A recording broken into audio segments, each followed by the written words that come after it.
तो हेलो दोस्तों, मैथ जागरण के यूट्यूब चैनल में आप सभी का स्वागत है। तो कैसे आप सभी? मैं आशा करता हूं कि आप सभी बहुत अच्छे होंगे, मस्त होंगे और स्वस्थ होंगे। तो मैं हूं दिनेश कुमार।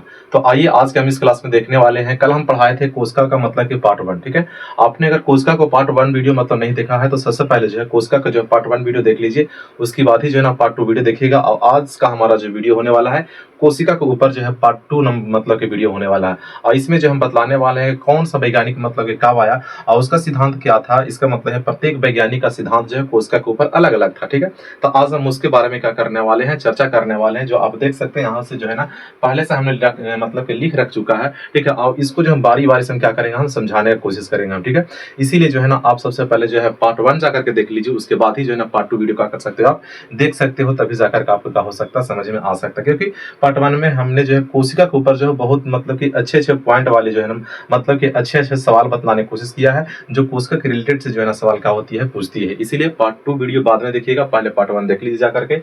तो चलिए आज का हमारा जो है सेल के ऊपर बात होने वाला है। ठीक है ना, सेल देखिए, सेल जो है, सेल एक ऐसा मतलब की टॉपिक है। ठीक है ना, जिसमें जो आपको एक दिन में जो है ना पूरा का पूरा जो है आपको सवाल कवर नहीं हो सकता है, उसको आप पार्ट बाय पार्ट ही आप देख सकते हो। ठीक है ना, बहुत लंबा थोड़ा सा चैप्टर है सेल हमारा। तो आज सेल का हमारा पार्ट दूसरा होगा, मतलब कि दूसरा वीडियो होगा। देखिए इसमें जो है कल हम बतलाया थे आपको, ठीक है ना, कुछ कोशिका के बारे में। कोशिका का सर्वप्रथम खोज किसने किया, तो आपने जाना था। ठीक है ना, कोशिका खोज जो है सर्वप्रथम रॉबर्ट हुक ने किया। ठीक है, मृत कोशिका खोज किसने किया, तो रॉबर्ट हुक ने किया। ठीक है, और मृत कोशिका को क्या कहा जाता है, तो नेफ्रोसिस कहा जाता है। जीवित कोशिका खोज किसने किया, एंटोनी वॉन लीवनहोक ने किया। कुछ ऐसे ही मतलब हम लोग क्या किया था, कल जानने का कोशिश किया था। आज के प्रयास में हम देखेंगे, हम मतलब की क्लास में, ठीक है, कि कौन सा वैज्ञानिक कब आया और उसका सिद्धांत क्या था कोशिका के ऊपर, उसके बारे में हम समझने की कोशिश करेंगे। तो आइए आज हम स्टार्ट करते हैं।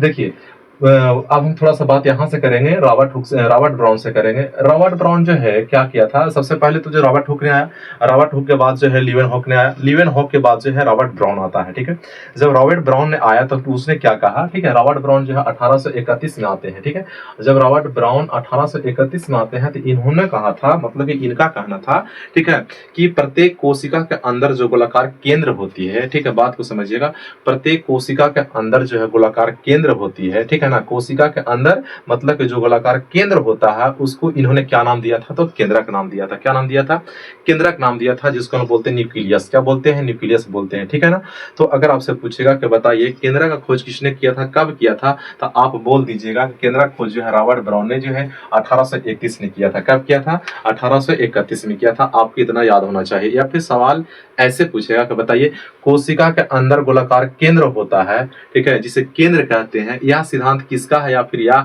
इसका जो है प्रतिपादन किसने किया था, आप कहिएगा कि रॉबर्ट ब्राउन ने। किसने, रॉबर्ट ब्राउन ने किया था। क्लियर है ना। चलिए तो फर्स्ट नंबर हमारा क्या हो गया, मतलब कि क्लियर हो गया। अब हम देखेंगे सेकंड नंबर में। सेकंड नंबर में क्या था, रॉबर्ट ब्राउन के बाद जो है आता है अस्लाइडेन। अस्लाइडेन आता है 1838 में और इसका मत अलग होता है। ठीक है, सब के सब जो है कोशिका के ऊपर ही लड़ाई लड़ रहा है। ठीक है, कोशिका के बारे में ही सबका लड़ाई अलग अलग है। ठीक है, लेकिन कोशिका के बारे में सबकी लड़ाई ऊपर मतलब कि अलग अलग है, तो अलग अलग इन लोगों का सिद्धांत भी था। ठीक है, और अलग अलग सिद्धांत आज दुनिया वालों को पता भी है कोशिका के बारे में। ठीक है ना, तो ये अस्लाइडेन जो है आते हैं 1838 में। कब आते हैं, 1838 में।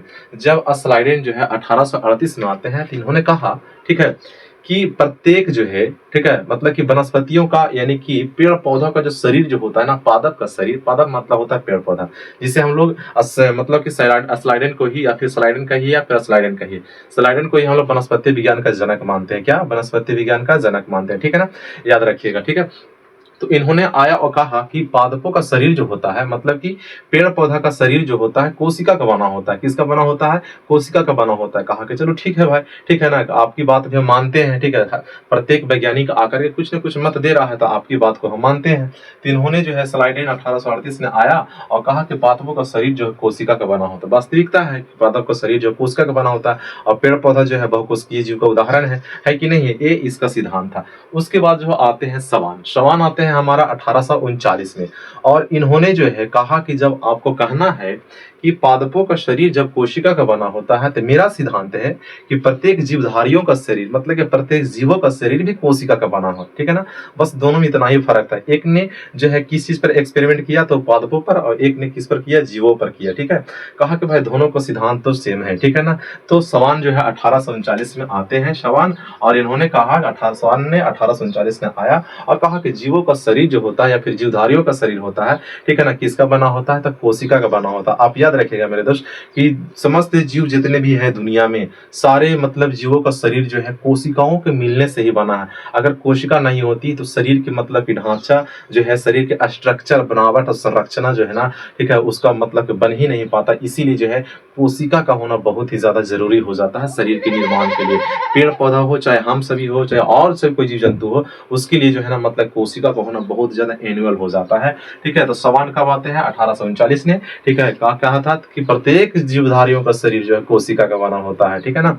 चलिए, उसके बाद जो है पुरकिंजे ने आता है। यहाँ से सवाल बनता है आपको, ठीक है, पुरकिंजे से, ठीक है, पुरकिंजे कब आए। पुरकिंजे भी 1839 ने अपना मत दिया। पुरकिंजे का कहना था, ठीक है, इन्होंने जो है प्रोटोप्लाज्म का खोज किया था, जिसे हम बोलते हैं जीवद्रव। क्या बोलते हैं, जीवद्रव। हिंदी में जीवद्रव कहते हैं, इसी के इंग्लिश में जो है हम लोग प्रोटोप्लाज्म कहते हैं। ठीक है, तो फिर पूछेगा, बताइए प्रोटोप्लाज्म का जो है खोज किसने किया था, आप कहिएगा पुरकिंजे ने। किसने, पुरकिंजे ने। या फिर जीवद्रव का खोज किसने किया था, आप कहिएगा पुरकिंजे ने। क्लियर है ना। इन्होंने कहा कि कोशिका के अंदर जो चिपचिपा अर्ध तरल जो द्रव जो होती है ना, ठीक है, जो चिपचिपा द्रव भरा हुआ होता है, ठीक है, उसको कहा जीवद्रव। और यही जीवद्रव जो होता है मानव जीवन की सबसे बड़ी आधार होती है। ठीक है, और इसी से जो है ना मानव जीवन का जो है मतलब कि मानव को शरीर बनने के लिए सबसे ज्यादा क्या होती है, सहयोग होता है। ठीक है ना। इसीलिए जीवद्रव को जो है मानव जीवन का आधारभूत इकाई माना जाता है। ठीक है ना। तो आप याद रखिएगा कि पुरकिंजे ने क्या कहा था, तो इन्होंने कहा था कि कोशिका के अंदर जो चिपचिपा द्रव होती है भरी हुई, उसको उन्होंने क्या नाम दिया, तो जीवद्रव नाम दिया। क्या नाम दिया, जीवद्रव। और इसी को हम लोग प्रोटोप्लाज्म कहते हैं। क्या कहते हैं, प्रोटोप्लाज्म कहते हैं। कब नाम दिया था, तो 1839 ने। कब खोज किया था, 1839 ने किया था। कौन था वो महान वैज्ञानिक, तो पुरकिंजे था। कौन था, पुरकिंजे था। ठीक है, इतना याद हो गया ना। चलिए आगे हम चलते हैं, सवाल नंबर हमारा 5 का। उसके बाद जो है फिर आता है बिरचो। ठीक है, बिरचो ने आया और इसका कुछ अलग सिद्धांत था। ठीक है, इसका कहना था, ठीक है, बिरचो जो है 1800 मतलब कि 61 में आते हैं और 1855 में। और जब 1855 में आया तो इन्होंने भी जो है कोशिका के बारे में मतलब कुछ अध्ययन करने का कोशिश किया। जो कोशिका के बारे में जो चीज पहले से मतलब कि खोज हो चुका था, उसके ऊपर जो है ना इन्होंने क्या किया, मंथन नहीं किया था। ठीक है ना, मतलब कि चर्चा नहीं किया था। जो नहीं हुआ था उसके ऊपर इन्होंने एक्सपेरिमेंट किया था। ठीक है, जब बिरचो ने आया 1855 में, इन्होंने कहा, ठीक है, कि नई कोशिका का निर्माण जो होती है पहले से मौजूद कोशिका से होता है। ठीक है, जिसे कहने का मतलब होता है कहीं पर शरीर पर अगर हम कस के चोट मारते हैं ना, तो वहां पर एक कोशिकाएं का हो जाती है, नष्ट हो जाती है। तो वहां पर की जो क्षति जो हुई है कोशिका, उसको क्षतिपूर्ति जरूरी है। मतलब है कहने का है कि नई कोशिका का बनना जरूरी है। जब तक नई कोशिका वहां पर नहीं बनेगा, ठीक है ना, तब तक जो है हमारे शरीर में जो है ना सभी कोशिकाएं जीवित नहीं कहला सकती है। ठीक है, तो कहा कि नई कोशिका का निर्माण जो होता है पहले से मौजूद कोशिका से होता है। ठीक है, तो यह सिद्धांत जो है किसका था, तो बिरचो का था। किसका था, बिरचो का था। कब आया था, तो 1855 ने कहा था कि नई कोशिका का निर्माण जो है पहले से मौजूद कोशिका से होता है। बात समझ में आ गया ना। तो सब वैज्ञानिकों ने अपना अलग अलग मत दिया और वह अलग अलग मत जो है कोशिका के ऊपर क्या किया था, मतलब कि बतलाने की कोशिश किया था। अब आता है हमारा मैक्सुल। क्या आता है, मैक्सुल आता है। मैक्सुल जो है आता है 1861 में। कब आते हैं मैक्सुल महोदय, 1861 में। इनका मत अलग था, इनका सिद्धांत कुछ अलग था। इन्होंने कहा, ठीक है, क्या कहा, जब 1861 ईस्वी में जो है, ठीक है, मैक्सुल जी ने आया तो इन्होंने कहा, ठीक है, कि कोशिका जो है, कोशिका प्रोटोप्लाज्म का पिंड है। ठीक है ना, कहा कि कोशिका जो है ना प्रोटोप्लाज्म का पिंड है। जो चिपचिपा जो द्रव जो भरा होता है वो एक प्रकार का समझिए कि मतलब उसका एक पिंड है, एक द्रवों से मतलब कि भरा हुआ उसका भाग है। ठीक है ना। तो यह सिद्धांत किसका था, तो यह सिद्धांत हमारा मैक्सुल जी महोदय का था, जो 1861 में आया और बतलाने काम किया कि ना कोशिका जो है प्रोटोप्लाज्म का क्या होता है, पिंड होता है। ठीक है ना, मतलब उसमें द्रव भरा हुआ होता है। ठीक है ना, 1861 में इन्होंने बतलाया था। आगे जो 7 नंबर में कहता है, ठीक है, 7 नंबर में कौन हमारा, स्ट्रासबर्गर। उसके बाद फिर स्ट्रासबर्गर आते हैं। स्ट्रासबर्गर ने आया और इनका सबसे अलग मतलब का एक सिद्धांत था। स्ट्रासबर्गर जो है 1884 में आते हैं और इनका जो सिद्धांत जो था कोशिका के ऊपर कुछ अलग मतलब की इन्होंने लगाया। ठीक है, और दुनिया वालों को बताया कि जो है कोशिका क्यों जरूरी है।